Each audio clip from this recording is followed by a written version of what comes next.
आज के सभी का स्वागत है भाई। कैसे हो आप? तो एसएससी सीजीएल टायर वन की परसों हमारी फाइनल आंसर की और रिजल्ट मतलब मार्क्स आए थे। रिजल्ट हमारा पहले आ गया था, ठीक है। तो डेट इतनी महत्वपूर्ण नहीं है, जो हमारे मुद्दे हैं वो महत्वपूर्ण है। सबसे पहले नॉर्मलाइजेशन। भाई साहब, नॉर्मलाइजेशन में तो इन्होंने बखेड़ा खड़ा खड़ा कर रखा है। वही पहले जो रेलवे के ऊपर दाग रखते थे, वही आजकल नॉर्मलाइजेशन के उससे एसएससी पे भी लगने लग रहे हैं। कि जैसे रेलवे में पहले जब किसी का पैसे लेके करवाना होता था, तो नॉर्मलाइजेशन इस तरह करते थे कि उसके ऊपर सवाल ना उठे, ठीक है।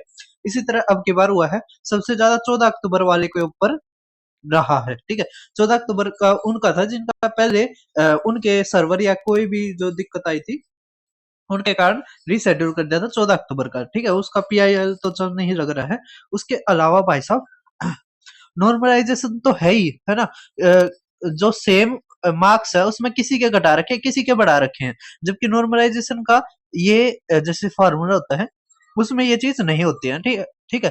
उसके अलावा भाई साहब, जो रिजल्ट में सबसे बड़ी गड़बड़ कर रखी है, वो ये कर रखी है कि जो बच्चों के जैसे मान लिया 144 थे, है ना। बिल्कुल कईयों के तो 135 पर आ दिए, ठीक है। जैसे 136 पर अगर कट ऑफ है यूआर की, तो 135 पर आ दिए, ठीक है। किसी के मान लिया 137 थे, 135 पकड़ दिए, ठीक है। किसी के मान लिया 152 थे, भाई साहब 137 कर दिए। तो इसमें पता ही नहीं चल रहा वो किस तरह नॉर्मलाइजेशन करने लग रहे हैं। कई बच्चों के तो मैंने देखे कि 10-10 नंबर भी घटा रखे हैं, ठीक है।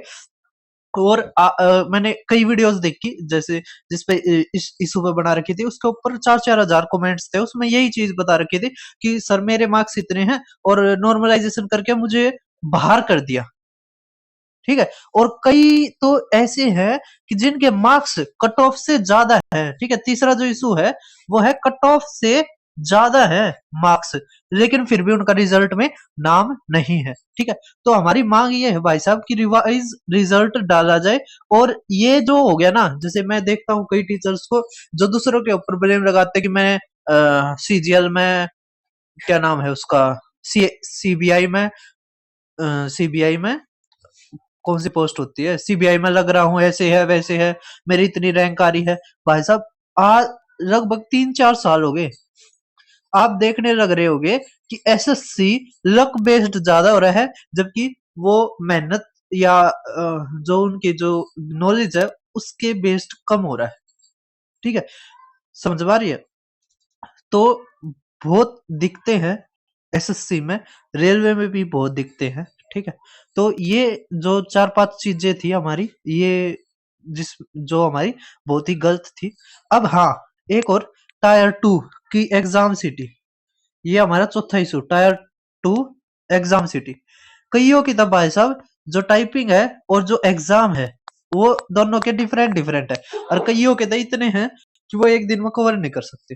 अब एक बात, टाइपिंग के लिए क्या कोई कोई नया कीबोर्ड चाहिए या कोई अलग कीबोर्ड चाहिए? जबकि ये मैंने एसएससी में ही देखा है कि टाइपिंग अलग दिन करवाने लग रहे हैं।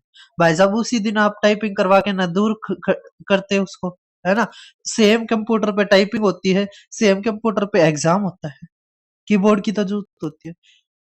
अब ये बहुत बच्चों के साथ कर रखा है कि उनका इतनी दूर है, जो टाइपिंग का और एग्जाम का भी दे नहीं सकते।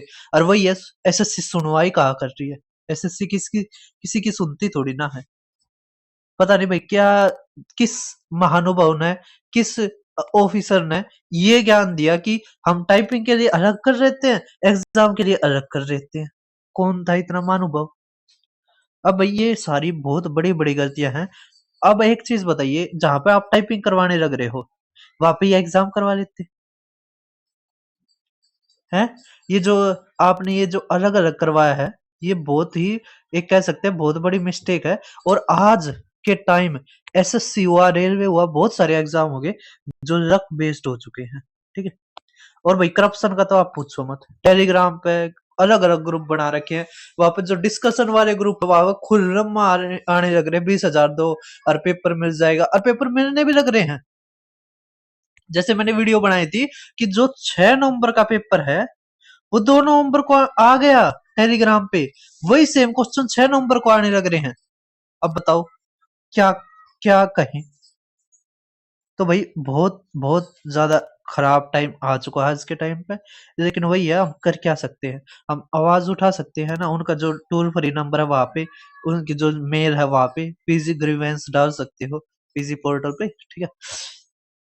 और भाई हमारे पास कुछ नहीं है, बस पढ़ते रहना है। सिलेक्शन जहां पर फेयर होगा हमारा वहां पे होगा।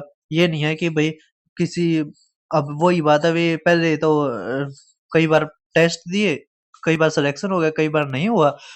बाद में फिर वही बात है, वो सिस्टम के अनुसार हो जाते हैं तो रैंक आ जाती है, फिर वो भाई दूसरों को गरी आते हैं। उनके बहकावे में नहीं आना, अपना तैयारी करते रहो, कहीं ना कहीं नौकरी मिल जाएगी। सारे का नौकरी सारी ऐसी है, कोई ये नहीं है एसएससी में कुछ अलग है, यूपीएससी में अलग है। आप देखोगे तो सबके सिस्टम इतने ही भ्रष्ट है, तो अब जाकर आप फ्रस्ट्रेट हो जाओगे चाहे कोसी में भी जाओ। तो फिर मिलते हैं। तो भाई आज का टाइम ऐसा है, आप एक नौकरी के भरोसे नहीं बैठ सकते, है ना, कि मैं मुझे तो दिल्ली पुलिस में ही रहना है, मुझे तो भाई हेड कांस्टेबल में ही रहना है, मुझे सीजीएल में ही रहना है, मुझे रेलवे में भाई सेक्शन कंट्रोलर ही बनना है। आज के टाइम पे भाई सभी एग्जाम की तैयारी करनी पड़ेगी। और तैयारी के लिए आप मेरे चैनल पे, यहाँ पर मैंने सारे के सारे पेपर करवा रखे हैं। जैसे कल केवीएस का हुआ था, आते ही साथ मैंने करवा दिया था 10 जनवरी का। फिर 2026 के मैंने पांच पेपर करवा दिए हैं। उसके अलावा ये सारे के सारे पेपर करवाने लग रहा हूँ। किसी में कुछ अलग पेपर नहीं आने लग रहा है। उसके अलावा एसएससी के मैंने, ये दिल्ली पुलिस का हुआ था, सीपीओ का हुआ था, सीएचएसएल का हुआ था, ये सारे के सारे करवा रखे हैं, आप देख सकते हो। और सिलेबस के लिए आप क्विक रिवीजन सीरीज से सिलेबस भी पूरा कर सकते हैं। ये रहा सिलेबस के लिए क्विक रिवीजन सीरीज, यहाँ से आप पूरा का पूरा सिलेबस कर सकते हैं।